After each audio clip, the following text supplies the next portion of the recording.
नमस्कार।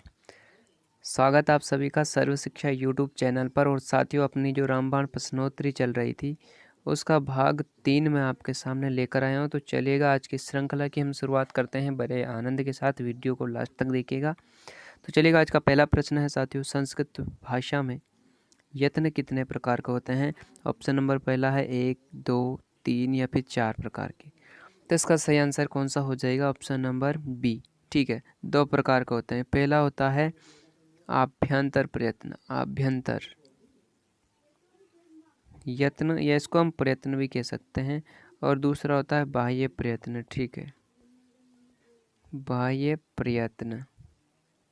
अब चलिएगा प्रश्न नंबर दूसरे की ओर हम चलते हैं। और प्रश्न नंबर 2 आपके सामने है, आभ्यंतर प्रयत्न कितने प्रकार के होते हैं? ऑप्शन नंबर पहला है 4, 5, 6 या फिर 7। तो इसका सही आंसर कौन सा हो जाएगा? इसका सही आंसर है साथियों ऑप्शन नंबर बी। ठीक है, 5 प्रकार के। चलिएगा, प्रश्न नंबर 3 आपके सामने है। प्रश्न 3 है, निम्न में से बाह्य प्रयत्न नहीं है। देखिएगा, बाह्य प्रयत्न नहीं है। तो ऑप्शन नंबर पहला है विवार, नाद, श्वास या फिर विवृत। तो ऑप्शन नंबर, इसका सही आंसर कौन सा होगा? इसका सही आंसर है साथियों ऑप्शन नंबर डी। ये जो है साथियों, ये आभ्यंतर प्रयत्न है। ठीक है, आभ्यंतर प्रयत्न। तो ये आपको ध्यान रखना है, इसमें सभी स्वरों की गणना की जाती है। चलिएगा साथियों, आज का प्रश्न नंबर 4 आपके सामने है। और आज का प्रश्न है, प्रश्न नंबर 4 है साथियों, बाह्य प्रयत्न कितने प्रकार के होते हैं? तो ऑप्शन नंबर पहला है 11, 12, 13 या फिर 14। देखिएगा, बाह्य प्रयत्नों की संख्या कितनी होती है साथियों, आपको पता होगा। इसका सही आंसर हो जाएगा 11। ठीक है, ये आपको ध्यान रखना है।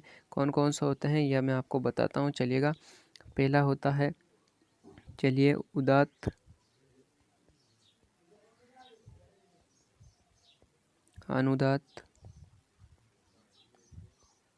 स्वरित। उदात्त, अनुदात्त, स्वरित। ठीक है, संवार, नाद, घोष। ठीक है, विवार, श्वास, अघोष। और साथियों, एक होता है अल्प प्राण और एक होता है महाप्राण। ठीक है, हो गए साथियों 3, 3, 6, 3 और 2, 11। तो ये आप इसकी स्क्रीनशॉट ले सकते हैं। बाह्य प्रयत्नों की संख्या कितनी होती है साथियों? 11 होती है। चलेगा, नेक्स्ट क्वेश्चन। और क्वेश्चन नंबर 5 आपके सामने है, निम्नलिखित में से स्वरों के बाह्य प्रयत्नों का चयन कीजिए। उदात्त, अनुदात्त, स्वरित, विवार, श्वासघोष, संवार, नाद घोष या अल्पप्राण, नाद या घोष। तो इसका सही आंसर हो जाएगा उदात्त, अनुदात्त, स्वरित। स्वरों का बाह्य प्रयत्न होता है साथियों उदात्त, अनुदात्त और स्वरित। चलेगा, प्रश्न नंबर 6 आपके सामने है। और प्रश्न नंबर 6 है साथियों, स्वरों का आभ्यंतर प्रयत्न होता है विवृत, ईषद विवृत, स्पृष्ट या ईषद विवृत। तो इसका सही आंसर हो जाएगा ऑप्शन नंबर पहला, विवृत। ठीक है साथियों, ये आपको ध्यान रखना है, बहुत इंपॉर्टेंट प्रश्न है साथियों परीक्षा की दृष्टि से। चलिएगा, प्रश्न नंबर 7 है, अंतस्थ व्यंजनों का आभ्यंतर प्रयत्न कौन सा है? आभ्यंतर प्रयत्न की बात कर रहा है, यहाँ पर ध्यान देने वाली बात है। तो ऑप्शन नंबर पहला, ईषद विवृत, ईषद स्पृष्ट, विवृत या ईषद समृत। तो इसका सही जो आंसर होगा साथियों वो होगा ईषद स्पृष्ट। आपने एक सूत्र पढ़ा होगा इसके बारे में, ईषद विवृत, सॉरी, ईषद स्पृष्ट अंतस्था नाम। ठीक है, ये आपने एक सूत्र पढ़ा होगा। तो ये इसका सही आंसर हो जाएगा ऑप्शन नंबर बी। चलिएगा, प्रश्न नंबर 8 आपके सामने। और प्रश्न नंबर 8 है साथियों, प्रयोग की दिशा में एक आभ्यंतर प्रयत्न निम्न में से क्या होता है? ये बहुत कंफ्यूजन करने वाला क्वेश्चन है। तो इसका सही आंसर कौन सा होगा साथियों? ऑप्शन नंबर पहला है समृत, विवृत, उदात्त या अनुदात्त। तो इसका सही आंसर है साथियों समृत। ठीक है, प्रयोग की दिशा में ये समृत होता है, लेकिन प्रक्रिया या साधनावस्था में ये जो होता है वो क्या होता है साथियों? विवृत होता है। ये आपको ध्यान रखना है।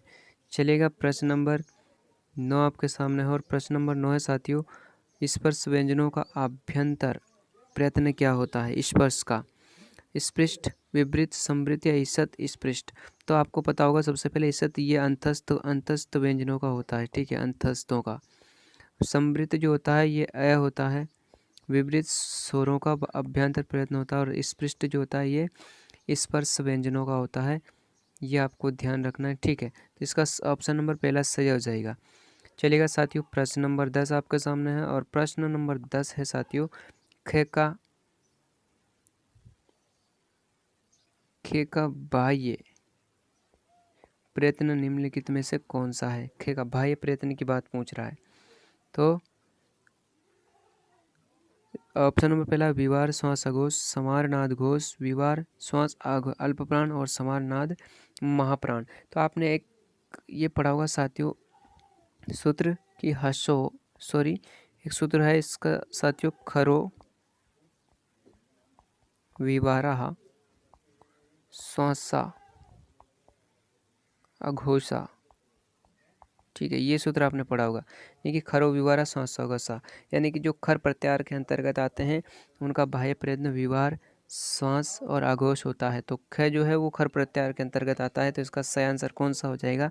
इसका सही आंसर है साथियों ऑप्शन नंबर पहला, विवार श्वास और आघोष, ठीक है। चलिएगा प्रश्न नंबर 11 आपके सामने है, और प्रश्न नंबर 11 है साथियों, कितने व्यंजन वर्णों का बाह्य प्रयत्न अल्प प्राण होता है। क्वेश्चन नंबर 11 है साथियों। तो इसका सही आंसर क्या होगा। इसका सही आंसर है साथियों ऑप्शन नंबर सी, यानी कि 17 इसका क्या हो जाएगा, सही आंसर हो जाएगा।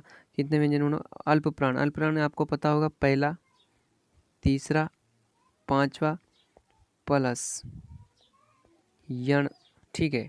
ये भी इसके अंतर्गत आते हैं, ये 4 होते हैं, और ये 15, 15 4 कितना हो गया साथियों 19। तो इसका सही आंसर हो जाएगा ऑप्शन नंबर सी 19, ठीक है। चलेगा प्रश्न नंबर 12 आपके सामने है, और प्रश्न नंबर ये रहा आपके सामने, निम्नलिखित में से बाह्य प्रयत्न केवल स्वरों का ही होता है। निम्नलिखित कौन से बाह्य प्रयत्न केवल स्वरों का होता है, यहाँ पर पर्टिकुलर पूछ रहा है। तो उदात्त अनुदात स्वरित, उदात्त अनुदात अल्पप्राण, उदात्त स्वरित अल्पप्राण, स्वरित उदात्त या महाप्राण। तो इसका जो सही आंसर है वो है साथियों उदात्त अनुदात स्वरित। ये केवल बाह्य प्रयत्न केवल स्वरों का होता है, ये आपको ध्यान रखना है। बहुत महत्वपूर्ण प्रश्न है साथियों। चलेगा प्रश्न नंबर 13 आपके सामने है, निम्न में से बाह्य प्रयत्न नहीं है विपरीत। तो ये तो अभ्यंतर है, उदात्त, नाद और महाप्राण, ये तीनों ही बाह्य प्रयत्न है, और ये विपरीत है, ये अभ्यंतर प्रयत्न है। तो अपना सही आंसर हो जाएगा ऑप्शन नंबर पहला ए।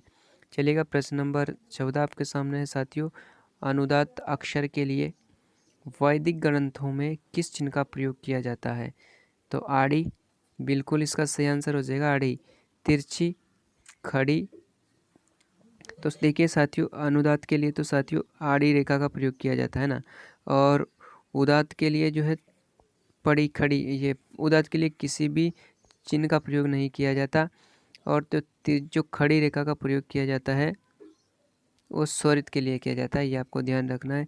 चलेगा प्रश्न नंबर 15 आपके सामने साथियों, ह य वरल वर्णों का प्रयत्न का चयन कीजिए।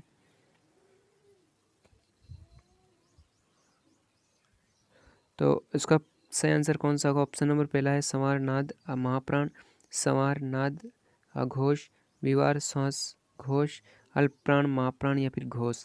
इसका सही आंसर कौन सा होगा। आज साथियों अब मैं आपको बताता हूँ, आपने एक सूत्र पढ़ा होगा संस्कृत में कि हशो संवारा नादा घोषाश्च, ये पढ़ा होगा। तो देखिएगा हस प्रत्याहार के अंतर्गत कौन कौन से आते हैं, हय वरट।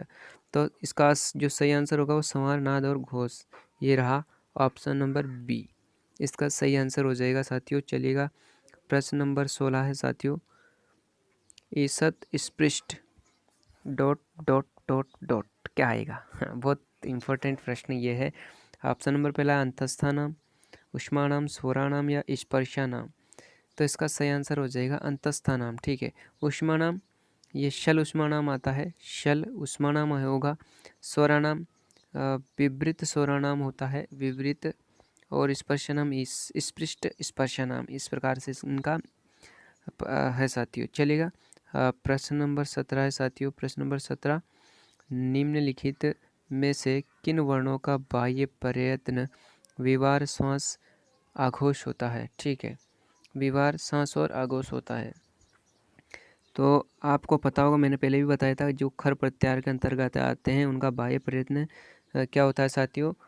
विवार, श्वास, आघोष होता है। तो इसका ऑप्शन नंबर पहला है ख, फ, छ, ठ, थ, प और डी है उपरोक्त सभी का। तो इसका सही आंसर हो जाएगा उपरोक्त सभी का, क्योंकि ये सभी जो वर्ण है वो खर प्रत्याहार के अंतर्गत आते हैं। ठीक है साथियों, ये आपको ध्यान रखना है। चलिएगा, प्रश्न नंबर 18 आपके सामने है, और प्रश्न नंबर 18 है साथियों, च वर्ण का बाह्य प्रयत्न का चयन करें। चय वर्ण, विवार, श्वास, आघोष। ठीक है, अब प्रश्न 18 है कि चय वर्ण का बाह्य प्रयत्नों का आप चयन करना है आपको।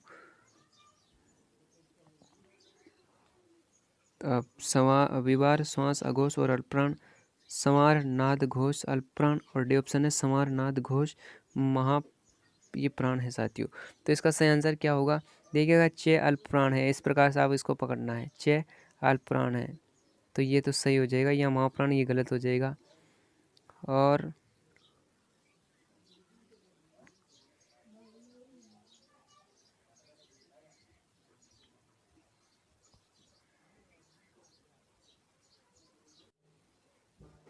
तो इसका सही आंसर कौन सा होगा? देखिए, ऑप बी है विवार, श्वास, आघोष, अल्पप्राण, संवार, नाद, घोष, अल्पप्राण, और डी है संवार, नाद, घोष और महाप्राण। तो मैंने आपको बताया था साथियों, ये जो है ये खर प्रत्याहार के अंतर्गत आता है, और जो खर प्रत्याहार के अंतर्गत वर्ण आते हैं साथियों, उनका जो बाह्य प्रयत्न होता है वो होता है विवार, श्वास, आघोष और चे। साथियों, आपको अल्पप्राण दिख रहा है, तो इसका सही आंसर हो जाएगा ऑप्शन नंबर बी, विवार, श्वास, आघोष और अल्पप्राण। ठीक है साथियों, चलेगा। प्रश्न नंबर 19, प्रश्न नंबर 19 से साथियों, री स्वर के बाह्य प्रयत्न का चयन कीजिए। बाह्य प्रयत्न कौन सा होगा री स्वर का? विवृत, संवृत, स्पृष्ट या सत, विवृत। यहाँ पर बाह्य प्रयत्न की बात हो रही है, तो बाह्य प्रयत्न तो इसमें ऑप्शन में ही नहीं है, तो ये तो क्वेश्चन आपको क्या करना है, डिलीट करना है। या तो अभ्यंतर प्रयत्न, और अभ्यंतर प्रयत्न की बात करें तो यहाँ पर विपरीत हो जाएगा। ठीक है, लेकिन ये प्रश्न गलत है, तो इसको छोड़ दीजिएगा।